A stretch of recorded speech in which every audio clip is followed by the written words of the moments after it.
새누리당이 이정현 대표를 비롯해 새 지도부를 선출함으로써 총선 참패 이후 4개월 만에 비로소 정상적인 당의 모습을 갖추게 됐습니다.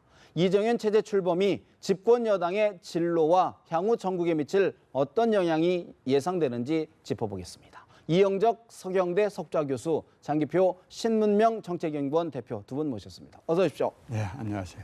새누리당이 보수 여당으로서는 처음으로 호남 출신의 당 대표를 맞았습니다. 이정현 신임 대표, 섬기는 리더십을 보이겠다고 여러 차례 강조해 왔는데요. 이정현 신임 대표의 이야기 잠시 들어봅니다. 섬기는 리더십, 새누리당의 색깔을 그대로 그렇게 당의 소속 의원님들과 원외인사들과 함께 그런 식으로 당을 운영해 나가도록 하겠습니다. 섬기는 리더십은 절대 구호가 돼서는 안 될 것입니다. 그리고 많이 아파하는 사람들, 힘들어하는 사람들, 그 사람들의 목소리를 불러서 듣는 것이 아니라 찾아가서 듣는 그러한 자세로 하겠습니다. 이정현 신임 당대표, 국민이 어떻게 생각하느냐, 뭘 바라느냐가 판단의 잣대가 될 것이다. 구호가 돼서는 안 된다고도 강조를 했습니다. 이 교수님, 호남 출신의 첫 여당 대표, 어제 전당대회 결과 어떻게 보셨습니까? 네, 이게 이 전당 그러니까 이정현 대표는 야누스적인 인물이다 이렇게 보입니다. 양면이 있다. 네, 양면성을 띤 인물로요. 이분은 자기 스스로 근본 없는 놈, 깡촌 출신, 최말단 이런 무수죠. 네, 우리 말로 하자면은 반체제 또는 반기득권, 영어로 하자면 anti-establishment란 말에 그런 인식이 있는 반면에 동시에 친박의 박근혜 대통령의 최측근이라는 그런 또 에스태블리시먼트, 기득권의 이미지가 있다고요. 그게 이제 어떻게 나타난 건가 하면 여론조사상으로는 이분이 1등을 하지 않았습니까? 예. 여론조사에서. 그거는 이분이 반기득권 인사이기 때문에 1등을 받은 거고, 동시에 당내에서 또 1등을 받은 거는 박근혜 대통령의 최측근이라는 그 이미지 때문에 받은 거라고요.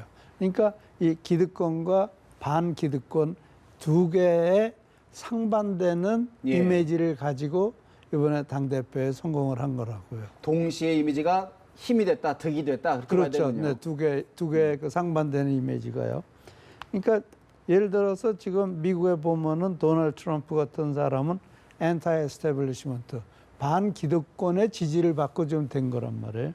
네, 노무현 대통령도 어떤 점에서 본 같은 맥락으로. 반기득권의 지지를 받고 됐지만 대통령이 되고 나서는 반기득권과 기득권 세력이 서로 충돌을 했기 때문에 노무현 대통령이 대통령을 못 해먹겠다고 그런 거 아니에요?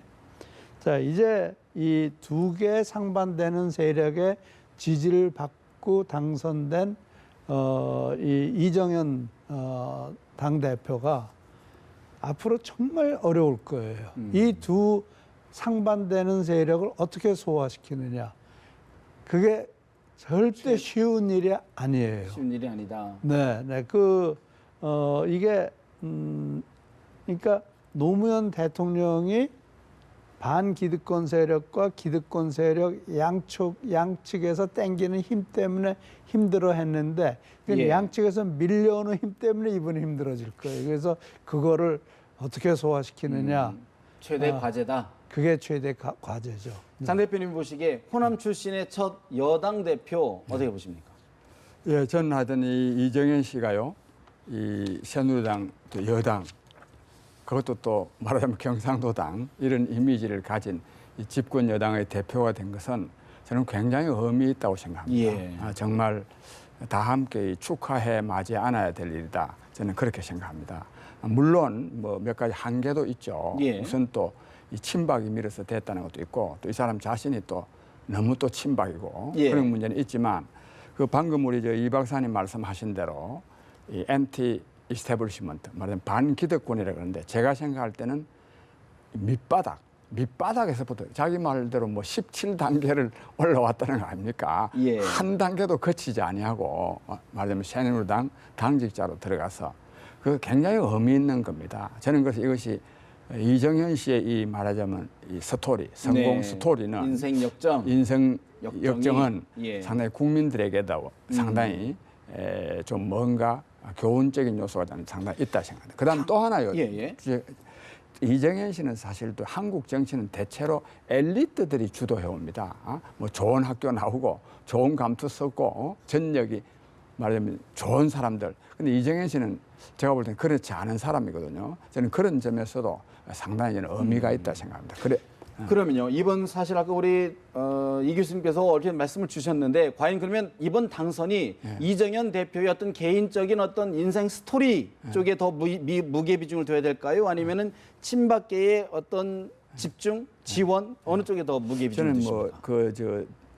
저 최고위원 된 사람들 보면 압도적으로 전부 다 친박이 다 됐지 않습니까? 한 네. 사람 빼고. 제가 이는 당선된 거는 친박 때문에 됐죠. 그렇지만 이정현 씨의 그런 인생 역정이 보태지지 않았다면 굉장히 어려울 수도 저는 있었다 생각합니다. 그렇군요. 뭐 되기는 됐다 하더라도 저는 하여튼 그래서 너무 이것이 친박이 밀었으면 됐다고 말하는 거는 사실이 아닐 거다. 저는 그렇게 봅니다. 두 개의 요소가 결부가 돼서 어떤 그런 결과를 낳았다 그런 분석이신데 사실 이제 반대로 비박계 이야기를 좀 해봐야 될 것 같은데 네. 여러 가지 호재가 있지 않았습니까? 뭐 단일화도 있었고 김무성, 오세훈 대선 주자들 지원들 호재가 많았는데 일단 김무성 전 대표의 또 유승민 전 원내대표 이야기 좀 잠시 들어볼까요?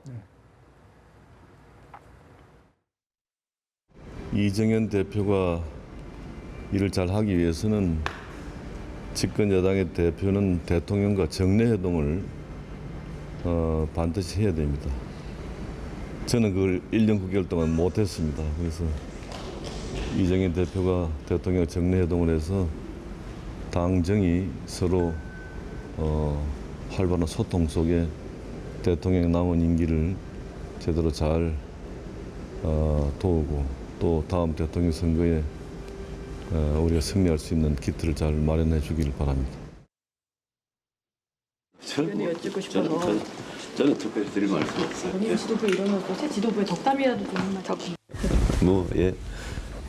일단 그 전당대회 결과 그래 나왔으니까 새 지도부가 그 지금 국민들께서 당에 대해서 갖고 있는 그런 실망하는 그런 부분에 대해서 좀 잘 해주길 기대하는 뭐 그런 마음밖에 없죠. 뭐 특별하게 기대하시는 동목이라도. 없습니다. 비박계의 대표적인 대선 주자들 당대표 취임 첫날이다 보니까 여러 언급들을 좀 자제하고 있는 모습 저희가 좀 봤는데요. 이 교수님, 사실 이번 경선 과정에서 친박계 공천 개입, 녹취록 파문까지 불거졌었는데 비박계한테는 호재가 많았어요. 아까 말씀드렸던 것처럼 비박계의 참패 원인은 뭘로 봐야 될까요? 글쎄 그걸 참패라고 볼 수 있는지 모르겠지만 아무튼 패배한 건데요. 일단은 아까 이제 에스테블리시 기득권과 반기득권 세력으로 봤을 때 주호영 씨가 이제 말하자면 주호영 의원이 비박계 이제 대표 주자로 나타났지만 그분은 기득권 세력으로 인식이 된 거고요. 엘리트 기득권 세력으로 인식이 된 거고 반면에 이정현 의원은 자전거 밀고 다니고 정말 그 촌농가 같은 그런 선거운동을 해서 당선이 됐고 정말 질기게 호남을 도전해서 이제 승리를 했기 때문에 그런 이미지가 있는 거란 말이에요. 예. 그래서 그런 이미지 전쟁에서 우선 진 거고요.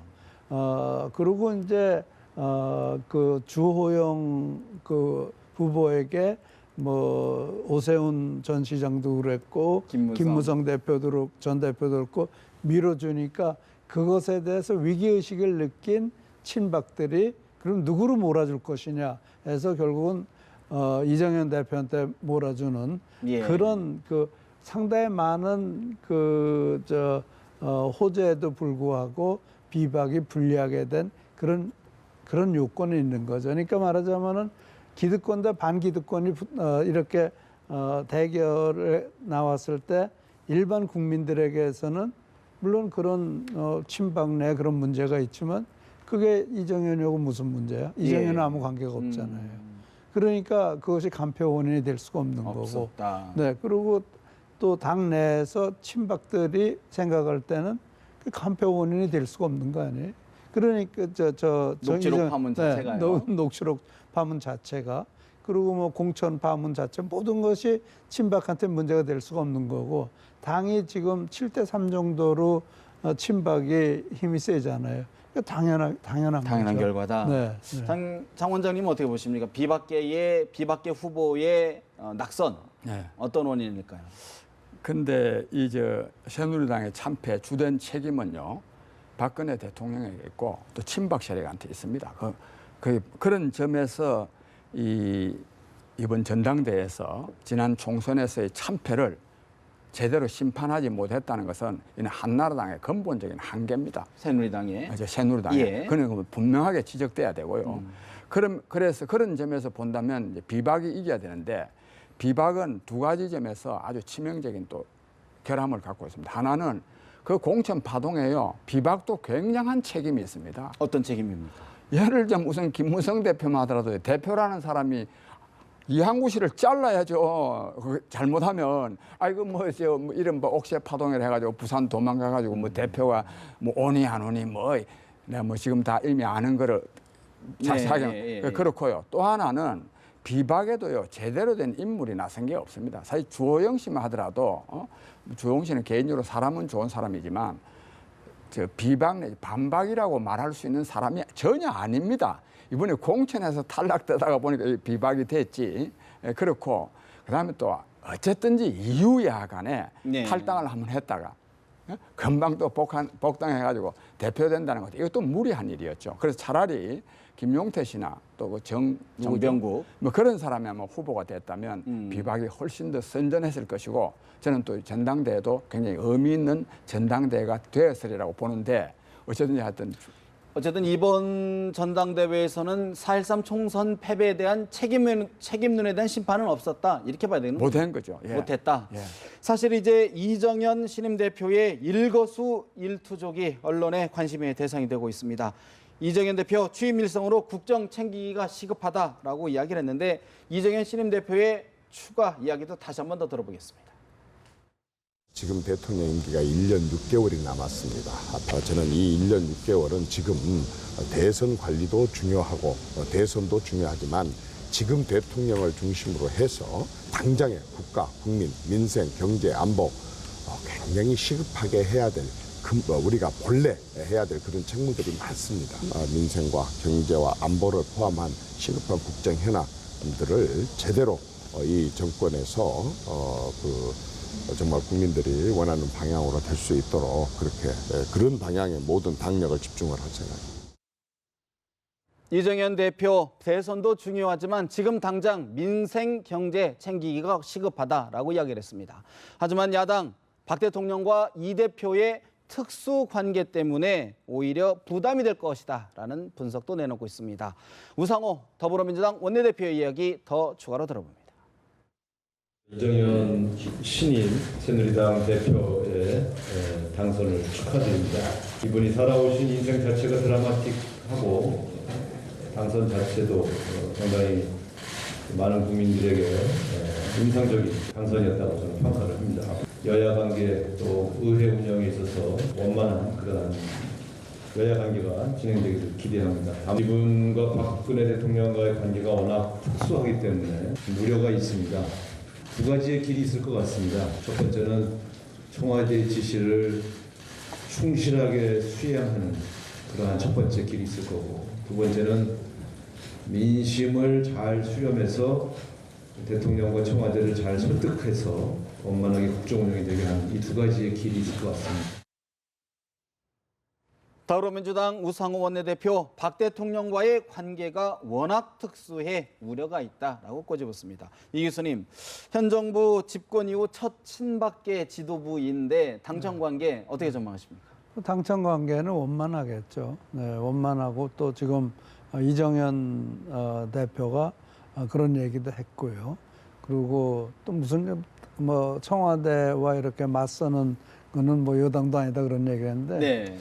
저는 그거는 굉장히 잘못된 말씀이고요. 네, 청와대 할 말은 할 수 있어야 되겠죠. 그래서 근데 저는 청와대 관계를 지금 만드는 것보다도 당의 그 향방을 당 대표 아닙니까? 네. 당의 대표예요. 그럼 당의 대표로서 당이 나갈 길을 우선적으로 보살피는 것이 저는 순서라고 생각합니다. 물론 당청 관계 중요하지만 당 대표이기 때문에 우선 당을 추스려 놓고 청와대 관계를 얘기를 해야 되는데 당에 나갈 길을 당의 비전과 당의 갈 길을 밝히지 못하면서 당청 관계만 얘기한다는 것은 또 현실 정치에만 얘기한다는 것은 저는 부적절하다고 생각합니다. 그거는 이 정진석 원내대표가 있지 않습니까? 그 원내대표와 역할 분담을 해야죠. 지금 뭐 얘기하신 거 보면 모든 걸 다 자기가 하겠다는 식인데 그래가지고는 안 됩니다. 이래가지고는 이게 다시 또 문제가 날 수 있어요. 그래서 당의 비전을 보여줘야 되고 당의 희망을 보여주고 그러고 당청 관계를 만들어 나가고 역할 분담도 하고 그렇게 해야지 당이 원만하게 돌아가지 내가 이제 모든 걸 다 할 거야. 그거는 안 되는 네, 거죠. 이래 선후가 좀 바뀐 것 아니냐? 너무 많이 바뀌고 있습니다. 지금 현재 당을 추선해 저분이 당 총재가 아니에요. 당 대표예요. 자기 위치가 당 대표라는 것을 확실하게 알아야 됩니다. 자기가 당 대표 우에 있는 사람이라고 생각을 하기 시작하는 순간 저 당은 또 문제가 생기기 시작할 겁니다. 전 이정현 대표가요, 진짜 박근혜 대통령과의 특수관계가 저는 문제가 되리라고 생각합니다. 예. 이는 굉장한 참 대한민국을 위해서 불행한 일이라고 생각하는데 어쨌든 저분이 그동안에 박근혜 대통령에 대해서 비판적인 말을 한 일이 거의 전무합니다. 그런데 그동안에 박근혜 대통령이 잘해왔습니까? 전혀 그렇지 않습니다. 그런데도 불구하고 계속 그냥 옹호만 해왔거든요. 근데 지금 와가지고 대표됐다고 해가지고 지금 또 서서 또 맞서는 분위기를 보인다면 이는 이제 또 이 배은망덕이라는 소리 또 듣게 생겨서 그런 점 참 문제인데 그러나 아까 우리 이 박사님도 말씀하셨듯이 당 대표입니다. 네. 그래서 이제는 뭐 특수관계 이런 거는 진짜 잊어버려야 되고 그다음에 또 하나요. 이 사람이 이 말은 맞습니다. 저는 우리 정치권에서 대통령에게 맞서야 뭐 되는 것처럼 집권 여당이고 대통령에게 맞서는 거를 뭐 어디 자기 출세의 길로 생각하면 됩니까? 기본적으로는 도와야죠. 예. 그런데 도와야 한다는 것은 전제가 뭐냐 하면 대통령이 잘못하면요 제대로 말을 해야 됩니다. 근데 제가 볼 때 이정현 대표는 그럴 가능성이 굉장히 희박해 보입니다. 지금도요. 뭐 국민이 원하는 거, 뭐 민생 하는 거요. 이 밑바닥에 깔린 게 전부 다 이거는 박근혜 대통령 따라가겠다는 말입니다. 지금 요즘 우병우 사건, 뭐 등등 얼마나 사건이 많습니까? 이런 데 대해서 좀 공개적이 아니라 하더라도 대통령에게 정말 제대로 국민의 뜻을 전해야 된다고 저는 보는데 그게 아마 어렵지 않을까 싶습니다. 오히려 특수한 관계 때문에 예. 말을 건네기가 더 어렵지 않겠느냐? 아니 특수한 관계 때문에 말은 건넬 수가 있는데 예. 박근혜 대통령이라는 분이 그런 걸 또 용납하지 않는 사람이거든요. 그게 문제라. 그래서 박근혜 대통령도 자기의 최측근이 대표가 됐으니까 네. 정말 나라를 위해서 그렇지만 이 대표를 도와준다는 의미에서도 이정현 대표의 말을 정말로 막 수용해야 됩니다. 이 박근혜 대통령도 좀 정신을 바로 가졌어야 돼요. 사실 대통령과 맞서는 게 정의라고 인식하면 안 된다. 여당 의원 나는 자격 그 말은 없다. 딱 맞다고 봐요. 근데 그 말이 예를 들어서 이제 비박계 의원, 이른바 예. 비박계 의원들을 상대로 한 경고성 메시지일 가능성은 없을까요? 저는 뭐 그렇게는 보지 안 하고요. 저는 며칠 전에 김무성 대표가요. 뭐 어디 뜬금없이 박근혜 대통령하고 맞서는 걸 드러내 보이더라고요. 난 그거 보고 내용은 지금 잊어버렸는데 예. 정말 보기가 안 좋았습니다. 저는 그래서 맞서는 게 옳다. 왜 맞서야 됩니까? 대통령을 도와야죠. 집권 여당이. 야당도 도와야 되는데. 그러나 대통령이 잘못할 때는 단호하게 말할 수 있어야 된다 이거예요. 이 대통령과 맞서면 여당 의원 자격 없어 그건 잘못된 말이에요. 필요하면 대통령은 맞서야죠. 필요하면 대통령이 잘못한다고 지적을 할 수 있어야죠. 물론 잘하면은 대통령이 하자는 대로 해야 되지만 미국의 경우에도 보면요.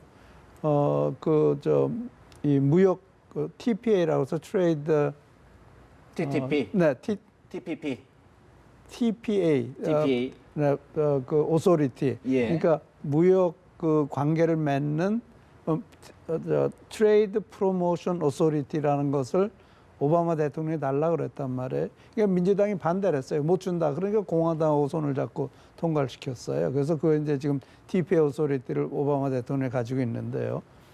그게 그럴 수 있을 만큼 정치가 유연해야 되는데 우리나라는 대통령한테 맞서면 이건 무조건 안 되는 배신. 거고 배신 네. 그건 아니죠. 그거는 예. 정치를 후진시키는 거죠. 그러니까 그렇게 대통령에 맞서는 것이 여당 의원 자격 없어라기보다도 대통령한테 할 말은 하지만 정말 그 맞서기 위해서 맞서는 건 용납하면 안 된다. 그런 정도로라도 했어야지.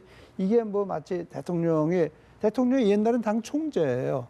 그리고 저 당 대표가 있었지만 지금 그런 제도가 아니지 않습니까? 예. 그 저분은 당 대표로서 떳떳해야 돼요. 만약에 그런 당청 관계를 지금과 같이 지금 이정현 대표가 생각하듯이 가져간다면 결국은 이정현 대표는 야당도 상대하지 않는 당 대표가 돼버릴 수가 있다고요.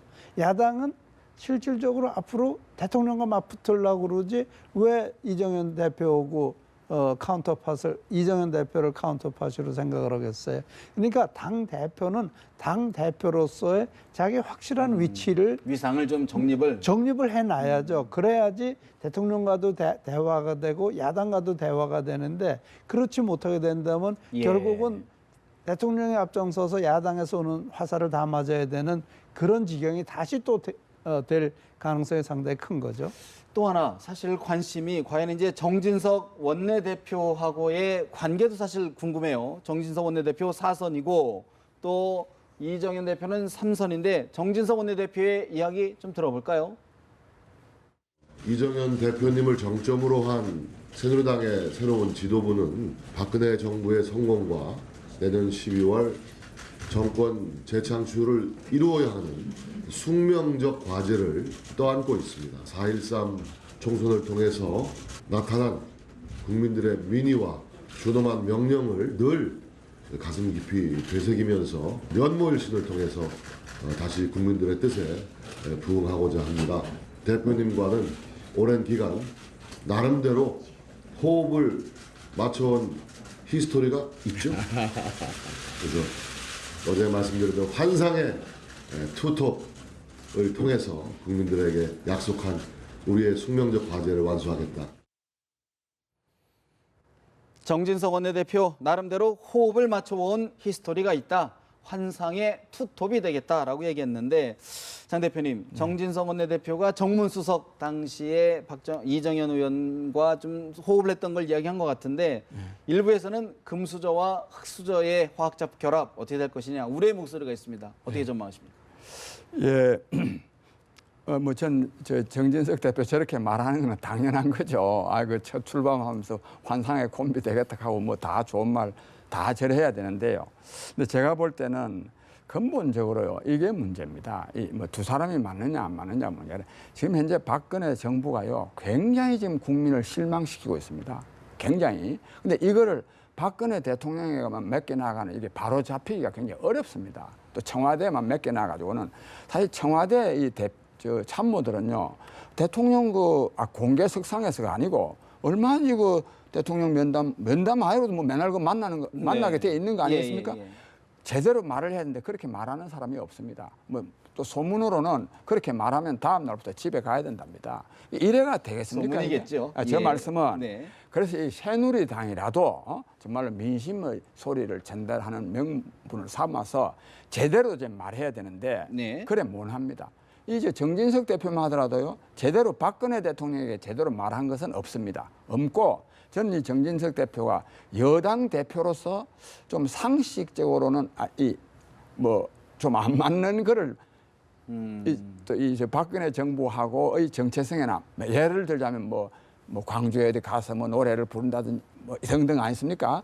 꽤나 그러니까 독자적인 목소리를 내려 하는 것 같았지만 목소리를 내려면 박근혜 대통령 잘못하는 거 제대로 좀 지적해가지고 바로 왜 이거 꼭 공개 면담만 해야 됩니까? 원내 대표쯤 되면 얼마인지 저녁이든지 근데 그런 노력을 안 하고 예. 자기 인기 전술로 인해 설설 쓰는 그런 모습을 많이 보였기 때문에 나는 이정현 대표하고도 제대로 된 환상의 콤비는 안 되리라고 봅니다. 환상의 콤비라는 건 결국은 박근혜 대통령과의 어떤 직원도 할 수 있는 시스템이 돼야 된다. 새누리당을 잘 만들어 가서 이 새누리당이 제 역할을 할 수 있도록 해야 되는데 예. 저는 정진석 대표가 그런 인물이 잘 아닐 거다 저는 생각합니다. 사실 지금 이 우려되는 부분이 박근혜 대통령이 대통령일 뿐만 아니고 실질적인 당 총재가 돼서 당 총재로서 당 대표한테 지시를 내리고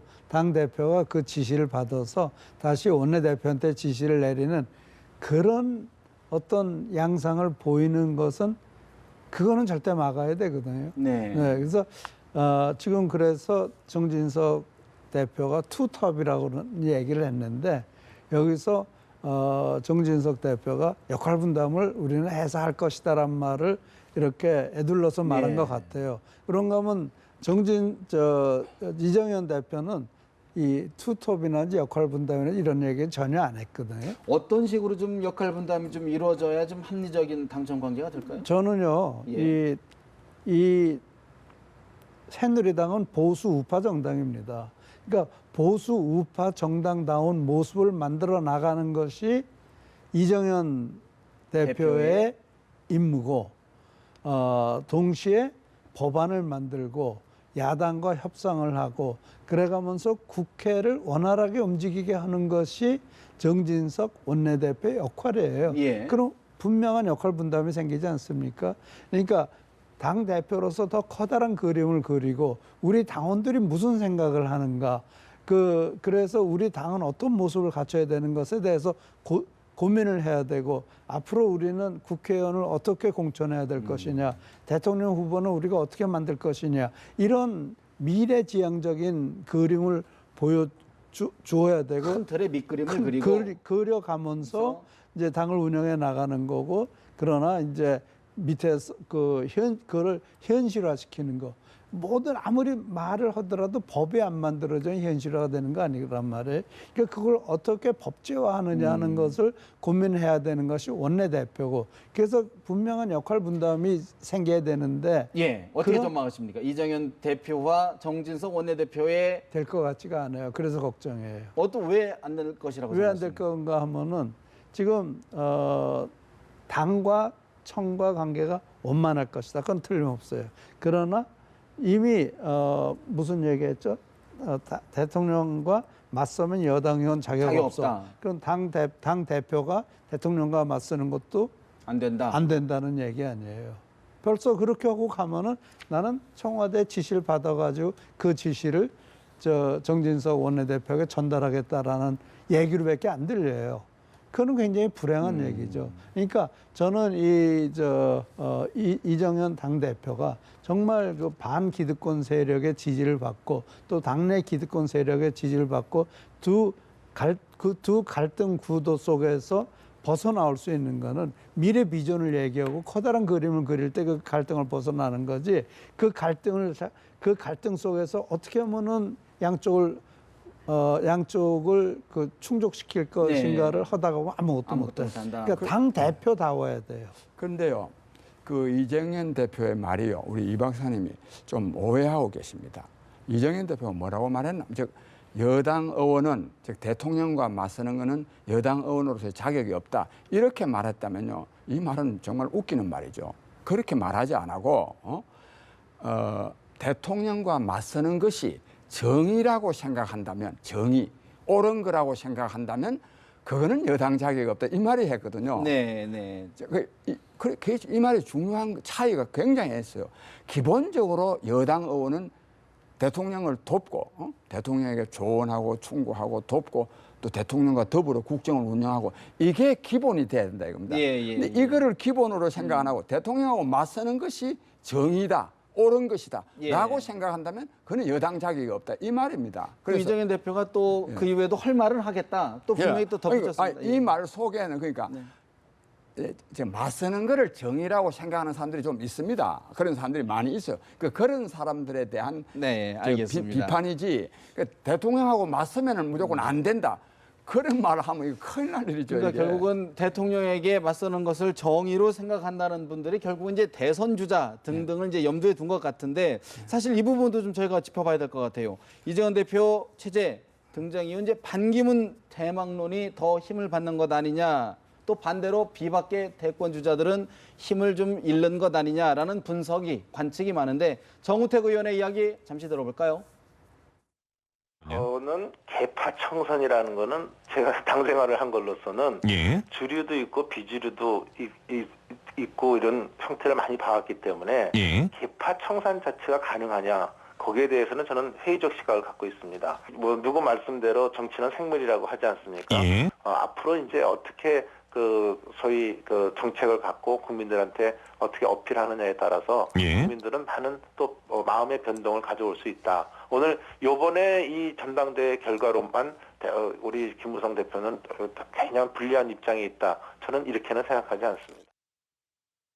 정우택 의원, 국민들 마음 앞으로도 많이 변한다. 김무성 전 대표 불리한 입장에 있다고 생각하지 않는다라고 이야기했는데, 이 교수님, 사실 이번 새누리당 전당대회 결과를 놓고만 봐서는 일단 반기문 대망론 쪽에 좀 무게가 실리는 것 아니냐라는 관측이 많은데 친박계의 시나리오대로 좀 움직여줄까요? 어떻게 보십니까? 반기문 총장이 그렇게 움직이면 안 되죠. 그러니까 친박계가 어떻게 생각을 하건 간에 반기문 총장이 그 친박이 원하는 대로 움직이면 안 되는 거죠. 자기 독자적으로 움직여야 되겠죠. 그러니까 원론적으로 이정현 대표가 뭐라 하냐면은 그분도 원해서 영입하는 분 중에 한 분이다 이렇게 얘기를 했다고요. 그러니까 그건 원론적으로 맞는 얘기고, 또 원론적으로 봤을 때 반기문 총장이 이미 가장 유력한 대권 후보예요. 근데 그분이 친박의 등에 업힐 이유가 없습니다. 그래서 저는 그런 점에서는 반기문 대표는 친박에 업히지 않고 자기 독자적으로 이제 하는 것이 원칙이고요.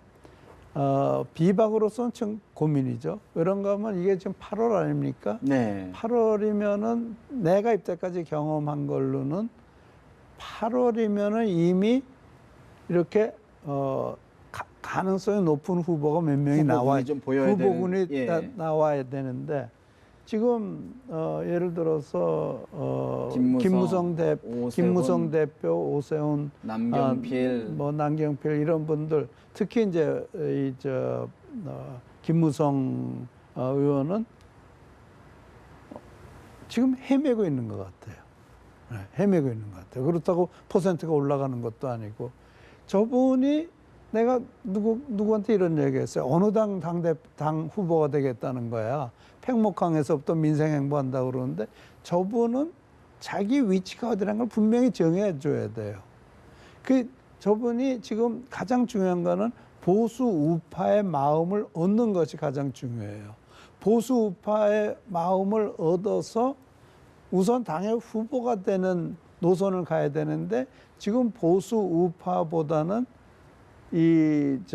진보적 색채를 많이 띄우고 있단 말이에요. 그리고 얼마 전에 중앙일보에서 나온 그 평가에서도 가장 좌파적인 인물로 이렇게 인식이 되고 있단 말이에요. 그런 인식을 가지고 새누리당의 후보가 될 수가 있겠어요. 그래서 저는 이 김무성 대표가 이 보수 우파의 새누리당의 후보가 되겠다 그러면, 대권에 도전하겠다면 새누리당 지지 세력, 새누리당 당원 색채에 맞는 행보를 보여야 되는 것이 아니냐. 근데 그러고 있지 못하다는 것은 참 안타까운 일이. 그렇기 때문에 역설적으로 반기문 충청 대망론에 더 힘을 좀 받을 수 있는 가능성이 높지 않은가 생각 드는데 어떻게 보십니까? 예, 근데 우선 뒷부분 제가 먼저 말씀드린 반기문 씨. 그런데 저는 이 박사님 저 주장에 대해서요. 즉 무슨 말이냐면 뭐 김무성 씨든 누구든 새누리당의 후보가 되려고 하는 사람은 보수 우파로서의 색채를 분명히 해야 된다. 이 말씀 아닙니까?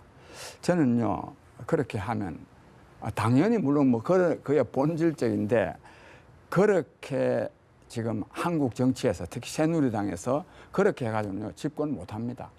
집권 못하고 박근혜 대통령의 경험만 하더라도 박근혜 대통령 후보일 때 굉장히 뭐 경제민주화라든지 뭐 또 기초연금이라든지 무슨 복지 즉 이게 다 이 없는 사람들 서민들을 위한 겁니다. 그리고 또 실제로 새누리당도 그래 실천을 안 해서 그렇지 맨날 서민들을 위해서 한다는 말을 계속 합니다. 그래서 이게 서민들을 위하는 정치가 아니고 집권할 생각을 하면 해서도 안 되고 할 수도 없게 돼 있습니다. 그런 점에서 너무 김무성 씨가 뭐 여기서 말하는 좌파라는 거는 다 상대적으로 서민들을 위한 거고 그러니까 서민들을 위해야 됩니다. 또 특히 지금 이 시대는 뭐 이스태블리시먼트 기득권층을 위해서 정치가 필요한 게 아닙니다. 정말로 서민들을 위해서 정치가 필요하고요.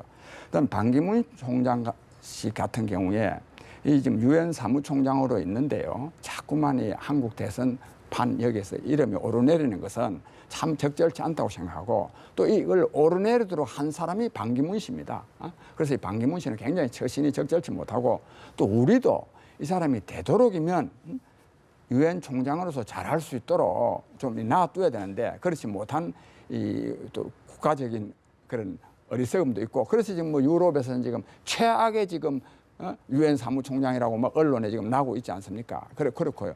끝으로 반기문 씨가요. 저는 뭐 여러 가지로 훌륭한 점이 있는데 저는 이 친박계가요. 네. 반드시 자기네들 때문에 후보가 됐다고 할 거고 또 반기문 씨라는 분도 거기에 얹혀서 후보가 되려고 할 것이기 때문에 이거는 반기문 씨가 대통령 안 되는 확실한 길이라고 저는 봅니다. 근데요, 저는 장 원장님하고 의견이 굉장히 다른 게 보수라고 그래서 서민을 돌보지 않는다는 게 아니에요. 보수와 진보에서는 방법의 차이예요. 정치라는 건 근본적으로 힘든 사람을 도와주고 먹고 살게 해주는 거예요. 보수와 진보는 방법의 차이입니다. 방법의 차이예요. 진보는 세금 걷어서 도와주겠다는 거고 보수는 일자리 만들어서 도와주겠다는 거예요. 방법의 차이예요. 그러면은 김무성 대표가 보수의 대표가 되겠다 그러면은 나는 일자리를 통해서 복지를 하겠다라는 것이 돼야지 나는 세금 걷어서 복지하겠다. 그거는 좌파예요. 그러나 일자리를 만들어서 복지를 하겠다. 그건 우파예요. 그럼 새누리당의 당의 후보가 정체성과 맞는 후보가 돼야지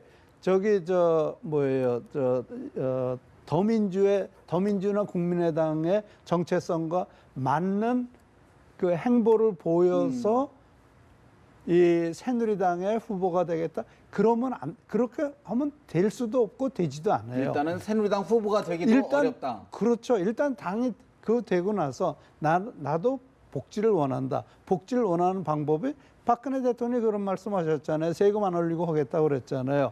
세금 안 올리고 나는 하겠다. 세금 안 올리고 할 수 있는 방법은 일자리 만드는 것밖에 없어요. 그래서 일자리를 만드는데 야당이 협조를 안 해주고 있어요. 지금 현재는요. 그러니까 내가 말씀드리는 거는 여당이나 야당이나 좌파나 우파나 보수나 진보나 어려운 사람을 도와주고 서민을 도와주는 것이 정치의 근본적인 목적입니다. 단지 방법이 다를 뿐이에요. 네. 그건 분명하게 하셔야 되는 거고요. 저는 이 반기문 총장에 대해서 우려도 있고 기대도 없는 건 아니에요. 그렇지만요, 그분이 지금 현재로서는 국민적인 여망을 가장 많이 받고 있다라는 얘기를 하는 거예요. 그런데 반기문 씨는 빼고요. 네. 일자리 문제는요. 이제 우리나라 정치인들 전부 다 일자리 창출하겠다 그러거든요. 몇 년 전에 누구는 1,000만 개를 만들겠다. 1,000만 개 만들어도 근본적으로 일자리는 더 만들어내기가 어렵다고 하는 것을 알고 정치를 해야 됩니다. 이게 중요합니다. 왜 그러냐? 이 산업의 정보화에 따라서 자동화가 돼가지고 계속 지금 일자리를 만들어낼 수는 있어요. 그러나 없어지는 일자리가 훨씬 더 많습니다. 네. 그래서 작년 연말에요. 유엔에서 통계 자료를 냈는데 16개 주요 국가에요. 그 5년 동안 2020년까지 통계를 냈는데 없어지는 일자리가 710만 개, 새로 생기는 일자리가 210만 개. 그럼 뭡니까? 전체적으로 없어지는 일자리가 500개입니다. 500개. 그래서 일자리가 없어지게 돼 있습니다. 그러기 때문에 박근혜, 아까 내가 거듭 말하는데 박근혜 후보도요. 저 기초연금 20만 원 하겠다 뭐 한 거 이런 거 다 세금 안 거두고 어떻게 합니까? 그래서 세금을 또 더 거두어야 됩니다. 네, 사실 이런 부분은 어떻게 보면 철학적 가치관의 문제이기 때문에 과연 이제 그런 부분들은 이제 후보군이 돼서 어떤 이제 펼칠 때 좀 더 들어봐야 될 것 같고요. 네. 한 가지만 더 짚어봐야 될 것 같습니다. 오늘 사실은 이제 새누리당의 이번 경선 결과가 이제 더불어민주당도 27일 날 전당대회가 있는데 어떤 영향을 미칠지도 궁금한데 추미애, 김상곤, 이종걸 후보의 이야기 잠시 들어봅니다. 박근혜 대통령 새누리당을 탈당하고 내각을 총사퇴시킨 후 거국 중립 내각을 구성하도록 도덕성과 능력이 없는 청와대, 국민에게 갑질만 하는 박근혜 정권, 이 정권에서 권력을 찾아오려면 우리 당 엄청 강해져야 합니다. 만약에 대통령 선거에서 진다면 대한민국의 국민들은 그를 용서하지 않을 것이라고 생각합니다. 정권 교체를 못 이룬 책임을 지고 정계 은퇴로. 어제 제주에서 열린 더불어민주당 합동연설의 장면 모습 저희가 보내드렸는데 이 교수님, 사실 이번 이정현 대표의 선출을 계기로 더불어민주당 호남 출신 의원 호남이 결속을 해야 된다, 아니면은 새누리당처럼 뭐 수도권 대표 나와야 된다, 뭐 TK 대표 나와야 된다, 좀 맞서는 것 같아요. 어떻게 보십니까? 이게 어떻게 보면 이정현 대표가 정말 잘하면요, 정말 아주 정말 환상적으로 잘한다면은 80%의 유권자를 가져갈 수가 있어요. 새누리당에. 환상적으로 잘한다. 호남표까지 다 가져간다. 호남표 20. 그러니까 우리나라 한 20% 정도의 진보 세력을 빼놓고는 다 가져갈 수 있는 그런 기회가 만들어졌는데 과연 새누리당이 그런 것에 협조를 하겠느냐? 또 지금 그 이정현 대표가 그렇게 할 수 있는 비전이 있느냐? 가장 중요한 거는요. 지금 이정현 대표한테 가장 중요한 건 호남을 어떻게 새누리당으로 끌어올 것이냐, 주류 세력으로 만들 것이냐, 새누리당의 당내 세력으로 호남을 어떻게 할 것이냐. 그러니까 그 호남을 수도권 호남과 호남에 있는 호남을 어떻게 하면은 그 사람들의 생각을 보수화시키느냐, 그 사람들이 메인스트림이 되게 해야 되느냐, 한국 정책 주류에 참여하게 하느냐, 그 전략에 성공만 한다면은 그러면은 정말 새누리당이 80%의 지지를 받는 대통령을 만들어낼 수가 있겠죠. 그런 측면에서 지금 더불어민주당 당권 주자들은 어떤 스탠스, 어떤 입장을 취해야 된다고 보십니까? 문제는요, 누가 당 대표가 되건 간에 저분들은 제2의 김한길 씨가 돼버립니다. 김한길 대표 한 게 뭐 있어요? 김한길 대표는 이 문재인 당시 의원의 NNL 포기 발언 뭐 이런 걸로 해가지고 계속해서 박근혜 대통령하고 싸우지 않았습니까? 네. 그 싸우는 앞장을 선 사람이 김한길 대표였다고요. 저 세 분 중에 누가 되더라도 문재인 대표의 대변인으로 전락할 가능성이 있어요. 우려가 있다. 네, 그거를 벗어나야 되는 거죠. 어떻게 보십니까, 더불어민주당? 전 더불어민주당을 도와주는 사람은 또 박근혜 정부거든요. 그래서 지금 저 사람들이 박근혜 정부가 좀 잘해도 굉장히 비판할 사람들입니다. 제가 볼 때는. 근데 마침 이 박근혜 정부가 잘못하고 있어가지고 저 비판이 지금 상당히 먹혀든다고 하는 걸 이 정부가 알아야 됩니다. 그러니까 알겠습니다. 사실 지금 저희가 시간이 좀 부족해서 좀 더 이야기를 나눠봐야 될 것 같은데 오늘 사실 중국을 방문했던 더불어민주당 초선 의원 6명도 귀국을 하는데 어떤 파장이 있는지도 다음에 좀 더 짚어봐야 될 것 같습니다. 두 분 말씀 여기서 줄이겠습니다. 고맙습니다.